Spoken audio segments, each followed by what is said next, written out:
The bus jolts forward, packed shoulder to shoulder with tired faces. It's rush hour, and everyone clings to the last scraps of space.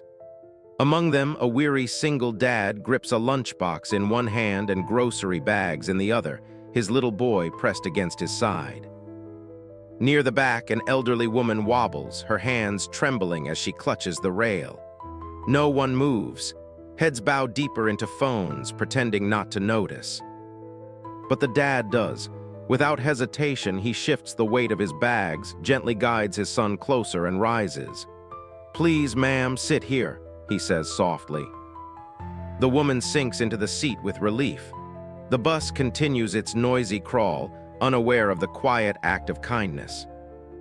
What he doesn't know is that just a few feet away, a billionaire is watching, and with one stroke of a pen, his life is about to change forever. The city always woke up before the sun. By the time the first street vendors set up their carts, Daniel was already moving, coffee in one hand, his son's backpack in the other. Life as a single dad wasn't easy. It was a rhythm of alarms at dawn, rushing to beat the bus schedule, and juggling 2 jobs just to keep the lights on. His apartment was small, 1 bedroom, cracked walls, the kind of place where you could hear the neighbors argue through thin plaster. But to Daniel, it was home. The fridge was never full, but it always had something. He made sure his son Michael had breakfast, even if it meant Daniel skipped his own meal.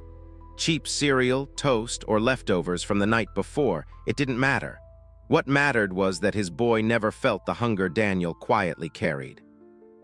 The days blurred together. Mornings were spent as a delivery driver, weaving through traffic, carrying packages that weren't his, to homes he could never afford. Afternoons meant stocking shelves at a grocery store, lifting heavy boxes until his back ached. Nights ended with Michael's homework spread across the kitchen table, where Daniel leaned in with tired eyes, explaining math problems or spelling words with the patience of a teacher. There was no space for luxury. Clothes were second-hand, patched and repatched. Birthdays were simple, a homemade cake, a toy from the discount bin. But Michael never complained, and Daniel never let on how much he worried about money. He wanted his son to grow up knowing love, not lack. What kept Daniel going wasn't just responsibility. It was love woven into every choice. He never yelled when Michael made mistakes. Instead, he knelt down, calm and steady, saying, "We'll try again." When a neighbor's groceries spilled on the stairs, Daniel stopped to help, even when he was late for work. When a friend lost their job, he quietly slipped a few dollars into their mailbox, even though his own rent was overdue. He never asked for recognition. He never wanted applause. Daniel believed kindness was just what people should do, give, even when there's little left to give. The world didn't make life easy for men like him. Bills piled up. Dreams felt distant. There were nights he lay awake, staring at the ceiling, wondering if he was failing his son. Yet every morning he forced himself out of bed because giving up wasn't an option. Daniel lived in the shadows of the city's noise, unnoticed by most. But to his son, he was everything. He was proof that strength doesn't always roar. It sometimes whispers in quiet sacrifices. What Daniel didn't know, as he walked through those long days with humility and resilience, was that life had been watching him. Fate was preparing a turn so sharp, so unexpected, that everything he thought he knew about struggle and survival would change. Among the restless crowd boarding the plane was an elderly woman, small in stature and fragile in appearance. Her back curved slightly, and her hands clutched a faded brown handbag as though it contained her entire life. Each step she took down the narrow aisle seemed like an effort against time itself. Her face carried deep lines, not just of age but of memories, some joyful, many heavy. Yet in the eyes of those around her, she was nearly invisible. Passengers were too busy searching for their seats, stowing their luggage or scrolling through their phones to notice her struggle. She paused often, catching her breath, her body trembling under the weight of something as ordinary as finding her place on the aircraft. For most, she was just an obstacle, someone to get past quickly, someone slowing down the flow of travel. Her presence was a quiet reminder of how society often treats its elders, with impatience, neglect, or at best, indifference. Once pillars of families and communities, now they fade into the background, unseen until they stumble. The woman embodied this truth perfectly, still holding onto dignity, but without anyone offering a steadying hand. As she reached for the overhead compartment, her thin arms quivered. She struggled, not with pride but with necessity, unwilling to ask for help in a world where kindness had become rare. A few glanced up, then looked away, pretending not to notice. It was easier to ignore than to care. And yet in her quiet frailty, she carried something profound. She was a test of humanity for everyone around her. Would anyone step forward, or would the crowd continue to pretend she did not exist? It was in that moment that the single dad noticed her. While others buried themselves in their own comfort, his eyes softened. To him, she wasn't an inconvenience but a reflection of the respect his own child would someday need. In her shaking hands, he saw his future, reminding him that compassion was not about grand gestures but small, human choices. The old woman was more than just another passenger. She was the spark that would soon reveal the quiet strength of the man no one else had paid attention to. At the very end of the terminal, tucked into an aisle seat that no one seemed to notice, sat a man who carried an air of mystery. His raincoat looked ordinary, slightly creased at the sleeves, but beneath it rested a finely tailored suit, the kind stitched in silence by the hands of craftsmen who worked only for the elite. His shoes were polished to a mirror shine, though his stance was modest, his posture unassuming. He had perfected the art of invisibility despite being a man whose name commanded headlines. Few would have recognized him without the usual entourage, the tinted cars, and the golden business conferences. To most, he was just another passenger, a quiet traveler with eyes that seemed to read more than they revealed. But this man was a billionaire, a titan in industries that touched nearly every corner of the world. His companies employed thousands, his signature could move markets, and yet here, amid the shuffle of weary travelers, he felt like a stranger. He leaned back, observing without judgment, as if measuring the soul of the world through the tiny window of an airport. His life, despite its richness, was marked by a loneliness that money could never outbid. Mansions with empty corridors, private jets filled only with silence, and gala dinners where laughter was rehearsed rather than real. It all weighed on him. He was surrounded by admirers, but very rarely by authenticity. That was why he had developed this peculiar habit, slipping unnoticed into ordinary places. Airports, bus stations, small-town diners, he sat and watched. He searched for something money could not buy: integrity, kindness, humility. A truth hidden beneath the noise of ambition. His gaze swept across the waiting hall until it landed on two figures that stirred something inside him. A single father, weary yet steady, rocking a child in his arms. Nothing flashy, nothing dramatic, just the quiet rhythm of responsibility. And beside him, not far away, an elderly woman who struggled to rise, her frail frame trembling with effort. The billionaire noticed how the crowd looked away, burying themselves in phones and newspapers, pretending not to see. But the father did not. The man adjusted his child gently, stepped forward, and extended his hand to the woman with a tenderness that could not be staged. The billionaire's eyes narrowed, then softened. For years, he had asked himself one question: if I stripped away wealth, titles, and power, who would still care? Who would still give? Now he watched his answer unfold in real time. Curiosity welled in him, almost like hunger. He leaned forward slightly, the raincoat shifting to reveal a flash of his expensive suit. But no one noticed. No one except the man within, who realized that for the first time in a long while, he had stumbled upon something real. The billionaire smiled faintly, though tinged with sadness. He knew what he was looking at wasn't for sale. The bus doors groaned open, releasing a hiss of air as the driver impatiently tapped the wheel. The crowd surged forward, each passenger fighting for space as if the bus were Noah's Ark and seats were salvation. The old lady shuffled in slowly, gripping her handbag with trembling fingers. Behind her, the young father carried his half-asleep child, carefully shielding her head from brushing the metal bars. The billionaire slipped inside last, unnoticed in his plain raincoat, though beneath it gleamed the subtle tailoring of a suit worth more than most passengers' yearly wages. He took the back corner, his favored vantage point, close enough to observe, distant enough to avoid interaction. The bus jolted into motion with a violent lurch, and the old woman stumbled forward. Gasps rippled through the crowd, but no one moved. The father's reflexes were quicker than thought. With one arm cradling his daughter, he extended the other and steadied the woman before she hit the floor. "It's all right, ma'am," he said softly, guiding her to safety. The old lady clutched his arm gratefully, her frail body trembling less now. "Thank you, son. These legs aren't what they used to be." He smiled, though his eyes carried exhaustion. "Please take my seat." Before she could protest, he gently lowered his daughter to stand by his side, then helped the elderly woman into the seat he had just surrendered. The little girl, rubbing sleep from her eyes, glanced up at her father with a look of pride only children can give, silent, pure, and adoring. The rest of the bus looked on. Some passengers shifted uneasily, guilt pricking at them.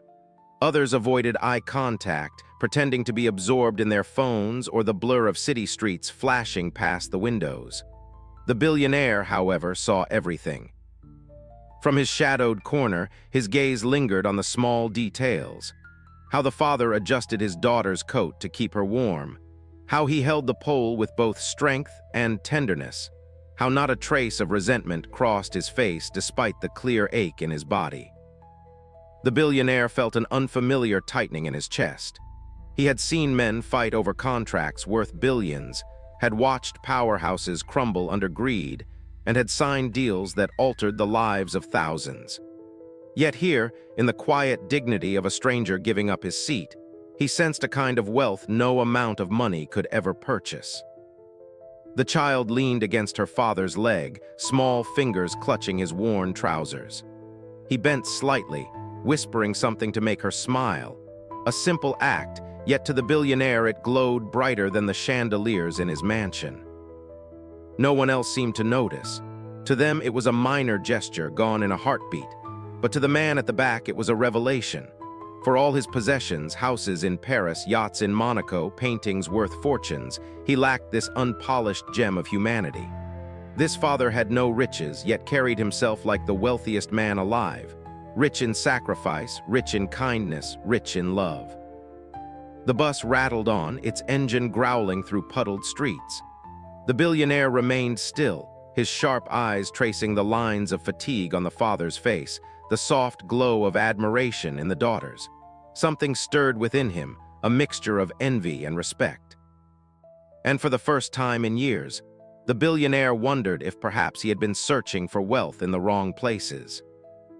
The old lady steadied herself with both hands gripping the metal pole, her frail body trembling slightly as the bus rattled down the uneven road. She turned her head toward the man who had offered his seat, her eyes glistening not only with age but with gratitude. "Thank you, son," she said softly, her voice barely rising above the hum of the engine. Not many young men remember manners these days. The single father, still balancing himself with one arm while holding his child close with the other, gave a modest smile. His face carried the marks of fatigue, dark circles beneath his eyes, skin weathered not by age but by endless responsibility. Yet in that moment there was no sign of complaint in him. "My mother always taught me," he replied gently, "respect the elderly. Someday we'll all need someone to stand for us." The words were simple, but they landed with a weight that filled the bus. The old lady nodded, visibly moved, as if the sentence reached deeper than mere courtesy. The billionaire, sitting quietly across the aisle, shifted slightly in his seat. His sharp eyes studied every flicker of expression, every syllable the man spoke. Those words echoed inside him. Respect the elderly. Someday we'll all need someone to stand for us. He thought of his own mother, long gone, and how little time he had spared for her when business consumed his life. Before the thought could settle, a smaller, higher voice broke the silence. "Daddy always gives his seat," the little girl said proudly, clutching her father's hand with her tiny fingers. Her innocence wrapped the moment in a layer of purity, free from the weight of duty or sacrifice. The father chuckled softly, embarrassed yet proud. "SHH," he whispered to his daughter, "it's nothing special." But to the old lady it was. To the billionaire it was. To everyone within earshot, those few words revealed more than grand speeches ever could. Some passengers turned their eyes toward the father now, a few wearing faint smiles, others showing subtle guilt for not having moved themselves. Yet none stood. The bus continued to roll forward, a small world in motion, carrying strangers bound by a shared moment of humanity. The billionaire leaned forward slightly, his hand resting against his chin. He had heard countless negotiations, boardroom pitches, and political speeches, crafted words polished to perfection. But this man's quiet remark, paired with his child's innocent declaration, pierced deeper than any corporate vision statement. It was authenticity in its purest form. The bus jolted again, yet the father held steady, one hand bracing his daughter, the other gripping the rail. His back was straight, his eyes calm. The old lady sat in comfort, watching him with the fondness of a grandmother seeing the best of her own children reflected in a stranger.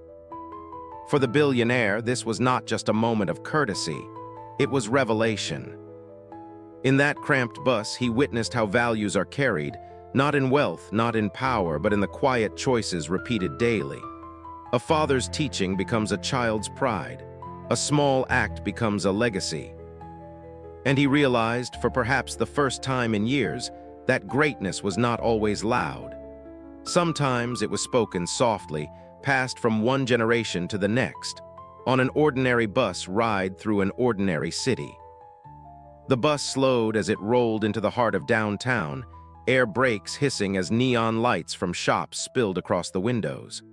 One by one, passengers stood, gathering their bags and shuffling toward the exit. The old lady who had been given the seat carefully stepped down, still glancing back at the father with a faint, grateful smile. The dad stayed in his place, adjusting his daughter's small backpack, preparing her for their stop. His expression was calm, ordinary, almost invisible among the sea of commuters. To him, the day had been like any other: work, responsibility, and now the routine of getting his child home. But to one man, this day had become unforgettable. The billionaire, still seated in his tailored suit, waited until most of the passengers had left. His sharp, calculating mind, accustomed to boardrooms and stock charts, couldn't let go of those simple words. Respect the elderly. Someday we'll all need someone to stand for us. They rang in his head louder than any corporate pitch he'd ever heard. Finally, as the aisle cleared, he rose and approached the father. His shoes clicked against the bus floor, out of place in such a humble setting. "Excuse me," the billionaire said, his voice low, controlled. The dad looked up, a little wary. He wasn't used to being spoken to by strangers in such a direct tone. "Yes." The man extended his hand. "My name is Charles H. Whitmore." The father blinked. The name meant nothing to him. He shook the hand politely but without recognition. "Nice to meet you, I'm Daniel." For a moment, Whitmore almost laughed. In boardrooms, his name alone shifted stock prices. Here it carried no weight at all. It was strangely refreshing, almost humbling. "Daniel," Whitmore repeated as though testing the name. He reached into his jacket pocket and withdrew a slim, leather-bound checkbook, a relic of wealth in its purest, most deliberate form. Daniel frowned. "I'm not sure what." But before he could finish, Whitmore had already clicked open a pen and scribbled across the paper. The motion was confident, fluid, the way only someone who had written many life-changing numbers before could do. When he tore the page out and held it forward, the entire bus seemed to hold its breath. The few passengers who hadn't yet stepped off froze in their tracks. The driver, adjusting his mirrors, craned his neck to see. Daniel stared at the slip of paper. His throat went dry. The number was written so casually as if it were nothing, but it was more than his annual salary, several times more. "What is this?" Daniel asked quietly. Whitmore's eyes were steady.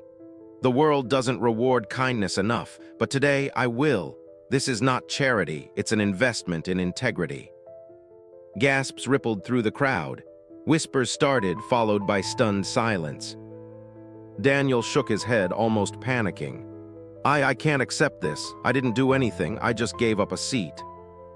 Whitmore leaned in, his voice carrying a surprising softness. Exactly. That's why it matters, because you didn't do it for gain. You did it because it was right. Do you know how rare that is? Daniel's daughter tugged his sleeve, her innocent eyes wide. Daddy, is he giving us money? Daniel crouched to her level, struggling for words. Sweetheart, sometimes people notice things we do. Whitmore knelt slightly as well, lowering himself in a gesture few had ever seen him make. Young lady, your father just reminded me of something I'd forgotten, that the greatest investments are not always in companies, but in people. Her small fingers clutched Daniel's hand tighter, as if sensing the weight of the moment. The bus was utterly silent now, except for the distant hum of traffic outside. Finally, Whitmore straightened, pressing the check gently into Daniel's hand. Use it for her future, or for yours, just promise me you'll keep teaching her what you showed us today. Daniel looked at the paper again, torn between disbelief and gratitude. Why me? He whispered. Whitmore's eyes softened. Because sometimes the right person to change the world isn't the one who seeks the spotlight, it's the one who quietly gives up a seat. The doors of the bus hissed open, and the billionaire stepped off into the night, leaving behind a trail of awe and murmurs. Daniel remained frozen in place, his daughter leaning against him, the check trembling slightly in his hand. And in that small, ordinary bus, an extraordinary truth had been revealed, that even the simplest acts of kindness could echo louder than wealth, power, or fame. The video surfaced online within hours. A shaky clip recorded from the back of the bus captured the exact moment the billionaire handed over the check. At first, viewers assumed it was staged, just another viral stunt. But as the comments poured in, eyewitnesses stepped forward. Passengers began sharing their own perspectives, each story overlapping to form a mosaic of truth. By the following morning, headlines blared. Everyday dad's kindness rewarded in unbelievable way. From the bus stop to the world stage, a simple act goes viral. The father, once anonymous in his quiet routine, suddenly became a name and a face people wanted to know. Yet when reporters crowded outside his small apartment, he stepped out humbly, his daughter clinging to his hand, her hair still messy from sleep. He didn't speak about money or fame. Instead, he told them, I was just trying to be kind. That's all. Anyone would have done the same. The internet didn't agree. They called him the gentleman of seat 12F. They called him integrity incarnate. For once, the world seemed united not by scandal or outrage, but by admiration for something pure. The elderly woman, once a footnote in his story, was tracked down by journalists. Her words only deepened the resonance. He didn't look at me like a burden. He saw me as a human being. That's worth more than any check. Her testimony lit a fire in the public imagination. She appeared on morning talk shows, her fragile hands trembling as she clutched the microphone, saying, "The world moves too fast. This man stopped to care. That's why I'm alive today." Suddenly, the narrative wasn't just about money. It was about decency.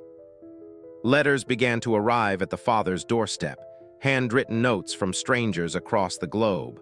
A woman from Italy wrote, "Your kindness reminded me of my late husband. Thank you for showing the world it still exists."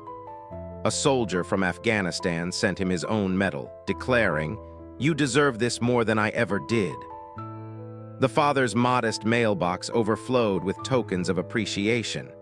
Baked goods, drawings from children, even small amounts of cash folded into envelopes with the words, "For your daughter's future." Then came the offers. Companies extended job opportunities, citing his integrity as the kind of character they wanted on their teams. A university reached out with a scholarship proposal for his little girl. Churches, charities, and community groups invited him to speak at their events. But he refused to be swept up. He still boarded the same bus each morning, still nodded politely to the driver, still carried his daughter's school bag as if nothing had changed. When asked why he didn't buy a car, he smiled softly and replied, "The bus is where this all began. It keeps me grounded." His daughter, watching all of this unfold, absorbed every lesson in silence.